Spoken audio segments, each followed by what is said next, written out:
सानू मूर्तियां बारे सिखांदा। हिंदी बोलने वाले यहाँ पे ज़्यादा हैं, हिंदी में बात करेंगे। प्रभु का वचन आज हमें मूर्तों के बारे में बताता है। मूर्तें देखिए आपने, मूर्ति देखिए कैसी होती है मूर्ति?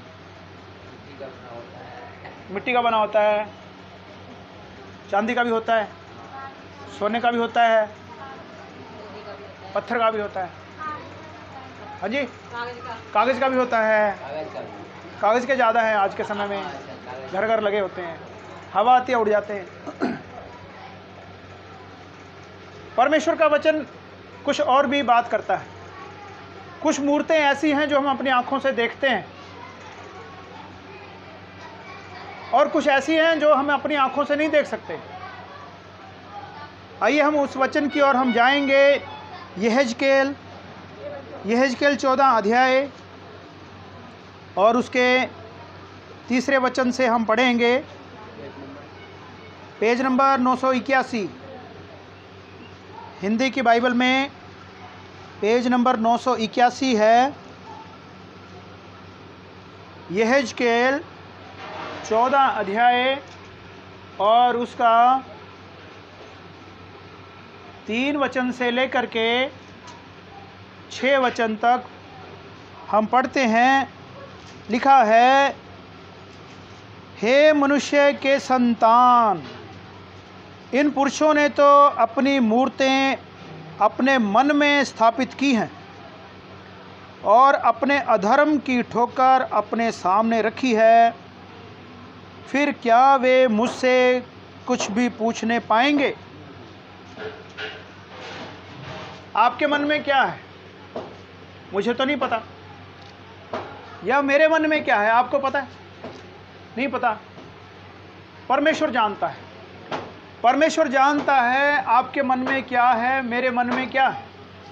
वो प्रभु, वो परमेश्वर जो हमारे विचारों को भी जानता है, दूर ही से परख लेता है। भजन संहिता में ऐसा लिखा है, वो हमारे विचारों को भी दूर ही से परख लेता है। हमारे मन में क्या है वो सब अच्छी तरीके से जानता है। यहाँ पर परमेश्वर का वचन हमें सिखाता है कि इन्होंने अपने मन में मूर्तें बसाई हुई है। मूर्तें देखने वाली नहीं, अनदेखी, जिनको हम अपनी आंखों से देख नहीं सकते, वो मूर्तें वो इन लोगों ने अपने मन के अंदर स्थापित कर रखी हैं। जो अभी हम बात कर रहे थे, कागज़ की मूर्तें, लकड़ी की मूर्तें, पत्थर की मूर्तें, इसके अलावा और भी हैं। इनको छोड़ करके जो हम अपनी आंखों से देखते हैं, इसके अलावा वो मूर्तें जो हम अपनी आंखों से नहीं देखते, वो मन के अंदर रहती हैं। मन के अंदर इन लोगों ने अपनी मूर्तों को रखा हुआ है, और लिखा है, और अपने अधर्म की ठोकर अपने सामने रखी है। अपने सामने अधर्म की ठोकर को रखा हुआ है। अधर्म इनके मन में भरा हुआ है। और फिर परमेश्वर का वचन ऐसा कहता है कि ये सब अपने मन में रखते हुए परमेश्वर के पास जाएंगे तो साफ मन से जाना पड़ेगा। अपने मन से बैर विरोध हमें निकालना होगा। प्रभु का वचन हमें सिखाता है कि अगर तेरे मन में तेरे भाई के प्रति बैर है, विरोध है, तो अपनी भेंट वहीं छोड़ दे, क्योंकि स्वीकार तो होनी नहीं, स्वीकार नहीं होनी तुम्हारी भेंट। हम आज अगर यहाँ पर आए हैं, व्रत रखे हैं, अगर मन में विरोध लेकर आए हैं, तो फिर यहाँ से हम कुछ लेके नहीं जाएंगे। फिर हम अपना समय बर्बाद करने के लिए यहाँ पर आए हैं। अगर हम अपने मन को साफ रख के आए हैं, शुद्ध रख के आए हैं, अपने बैर विरोधियों को हम क्षमा करके आए हैं, मन से, ऊपर से नहीं, मन से क्षमा करके आए हैं, तो हमारी प्रार्थनाएं परमेश्वर सुनता है। लेकिन यहाँ पर वचन में लिखा है, क्या लिखा है? फिर क्या वे मुझसे कुछ भी पूछने पाएंगे? क्या मुझसे कुछ पूछने पाएंगे? क्या मेरी उनसे बात होगी? नहीं होगी। अगर हम मन में मूर्तें भरी हुई हैं और हम उन मूर्तों को लेकर के परमेश्वर की हुजूरी में आते हैं, तो परमेश्वर का सवाल है, यहाँ पे साइन ऑफ इंटेरोगेशन लिखा है, क्वेश्चन मार्क लगाया हुआ है, प्रश्न चिन्ह लगाया हुआ है कि क्या परमेश्वर बात करेगा? नहीं करेगा। ऐसे लोगों से परमेश्वर बात नहीं करता जो जिनके मन जो है बैर विरोध से, ये बैर विरोध क्या है? मूर्तियां हैं। क्या हम अपनी आंखों से देख सकते हैं इनको? नहीं देख सकते। लोभ, लोभ क्या है? ये भी एक मूर्ति है। लालच है, निंदा है, बुराई है, गालियां देना है, ये हम अपनी आंखों से नहीं देख सकते। परमेश्वर के वचन में लिखा है, जो मन में भरा होता है वही तो बाहर आता है।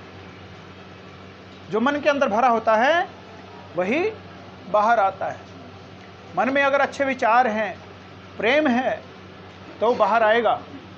अगर मन में बैर है, विरोध है, तो इंसान दूर हटते हटते हटते दूर हो जाता है, बहुत दूर हो जाता है।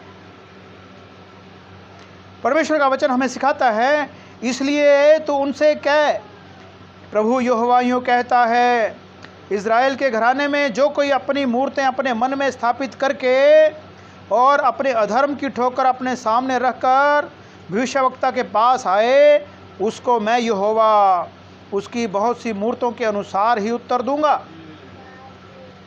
जैसा मन में ठाने वैसा ही उत्तर पाएगा। जैसा तेरा विश्वास होगा वैसा ही तेरा काम होगा। विश्वास है नहीं, प्रार्थना इधर उधर से करवाते रहते हैं लोग, तो क्या होगा? कुछ भी नहीं होगा, कुछ होने वाला नहीं है। अगर मन में मूर्तें रख करके, अगर मन में बैर विरोध रख करके, अधर्म रख करके आप संगति में आते हैं, अगुओं से मिलते हैं और वो आपके लिए प्रार्थनाएं करते हैं, तो कुछ होने वाला नहीं है, कुछ भी होने वाला नहीं है। परमेश्वर कहता है, उनके मन के अंदर जो है उसके अनुसार मैं उनको उत्तर दूंगा। ऐसा परमेश्वर का वचन हमें सिखाता है। जिससे इज़राइल का घराना जो अपनी मूर्तों के द्वारा मुझे त्याग कर दूर हो गया, उन्हें मैं उन्हीं के मन के द्वारा फंसाऊंगा। मन में क्या भर गया है? लोगों के जहर भर गया है, और जहर को उंडेलते रहते हैं। कभी कहीं उंडेल दिया, कभी कहीं उंडेल दिया, और वो जहर जो है दूसरे लोगों में फैलाते रहते हैं। परमेश्वर कहता है, उनको मैं क्या जवाब दूं? इसलिए इज़राइल के घराने से कह, प्रभु यहोवा यूँ कहता है, फिरो, मन फिराओ। क्या कहता है परमेश्वर? मन की बात करता है। मन की बात, आज के समय मन की बात बहुत होती है ना। परमेश्वर भी मन की बात करता है। हमारे मन में क्या है? जैसा हमारा मन में होगा वैसा ही हम चलेंगे, वैसा ही हमारा चाल चलन होगा। परमेश्वर कहता है, फिरो, तौबा करो, अपनी उन राहों से फिर जाओ। और लिखा है, और अपनी मूर्तों, क्या लिखा है? मूर्तों को पीठ के पीछे करो और सब घृणित कामों से मुंह मोड़ो।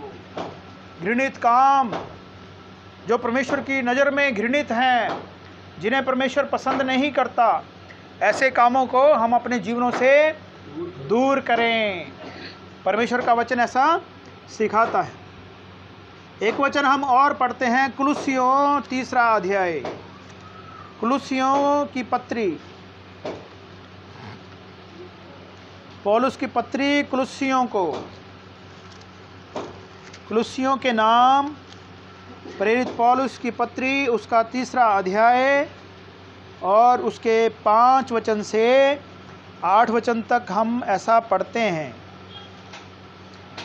पेज नंबर 279, 279, हिंदी की बाइबल में 279। यहाँ पर लिखा है 5 वचन में, इसलिए अपने उन अंगों को मार डालो जो पृथ्वी पर हैं। अपने उन अंगों को मार डालो जो पृथ्वी पर हैं, अर्थात व्यभिचार, ये भी एक अंग है, अशुद्धता, दुष्कामना, बुरी लालसा और लोभ, जो मूर्ति पूजा के बराबर है। देखिए, अगर हम कहते हैं कि हमने मूर्ति पूजना छोड़ दिया, अगर लालच करना नहीं छोड़ा, अगर लिखा है लोभ करना नहीं छोड़ा, बुरी लालसा करना नहीं छोड़ा, दुष्कामना, अशुद्धता, व्यभिचार, ये सब बातें अगर हमारे जीवन में पाई जाती हैं तो परमेश्वर का वचन कहता है ये मूर्ति पूजा के बराबर है। हम मूर्ति पूजा करते हैं और मूर्ति पूजकों को परमेश्वर पसंद नहीं करता। लालसा, लोभ, आज देखिए बहुत से लोग जो है लोभ में पड़ करके कि आज का दिन और लगा लेते हैं फैक्ट्री में, बहुत से आए नहीं संगति में। मूर्ति क्या होती है? मूर्ति किसको बोलते हैं? परमेश्वर से बढ़ करके किसी और को महत्व देना, परमेश्वर से बढ़ करके प्रभु की जगह के ऊपर किसी और को रख देना। जो जगह प्रभु को देनी चाहिए वो हम किसी और को दे दें। आज के समय में देखो महीने में एक बार होता है, महीने में एक दिन व्रत प्रार्थना हम कलीसिया के रूप में करते हैं। बाकी आप हर हफ्ते तो करते होंगे, कुछ भाई बहन करते हैं, कुछ नहीं करते। जो करते हैं ठीक है, अच्छी बात है, जो नहीं करते करना चाहिए उनको भी। लेकिन कलीसिया के रूप में जब हम महीने में एक बार इकट्ठा होते हैं तो क्या एक दिन हमारे पास नहीं है? तो वो हमने किसको दे दिया? मूर्त को दे दिया। परमेश्वर मूर्ति पूजकों को पसंद नहीं करता। लोभ, आज की कमाई अच्छी हो जाएगी, बाकी दिन काम नहीं मिला तो आज जानबूझ करके शैतान ने काम दिया ताकि आप जो संगति में ना जाओ, परमेश्वर के वचन से कुछ ना सीखो। जो आशीष परमेश्वर के वचन के द्वारा मिलती है वो आज हमें ना मिले। सबसे बड़ी आशीष कौन सी है? परमेश्वर के वचन की आशीष है।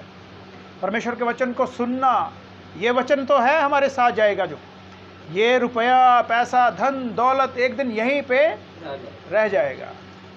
हमारे साथ क्या जाएगा? परमेश्वर का वचन जो हमारे मन में है। मन किससे संबंधित है? आत्मा से संबंध रखता है। तो आत्मा तो परमेश्वर के पास जाएगी या कहीं और जाएगी, पता नहीं क्या है। हर एक इंसान अपने बारे में जानता है। लिखा है, क्या लिखा है? लोभ जो मूर्ति पूजा के बराबर है, इन्हीं के कारण परमेश्वर का प्रकोप आज्ञा ना मानने वालों पर पड़ता है। ये सारी वस्तुएं परमेश्वर को क्रोध दिलाती हैं। ये सारी चीज़ें परमेश्वर को क्रोध दिलाने वाली हैं और उन लोगों के ऊपर परमेश्वर का क्रोध पड़ता है। और तुम भी जब इन बुराइयों में जीवन बिताते थे तो इन्हीं के अनुसार चलते थे। जब हम परमेश्वर को नहीं जानते थे तो हमारे जीवन में भी ये बहुत सी बातें पाई जाती थी, है ना? जब हम प्रभु को नहीं जानते थे तो ये जीवन में हमारे ये चीज़ें पाई जाती थी। पर अब तुम भी इन सब को अर्थात क्रोध क्या है? मूर्ति पूजा है। रोष, ये क्या है?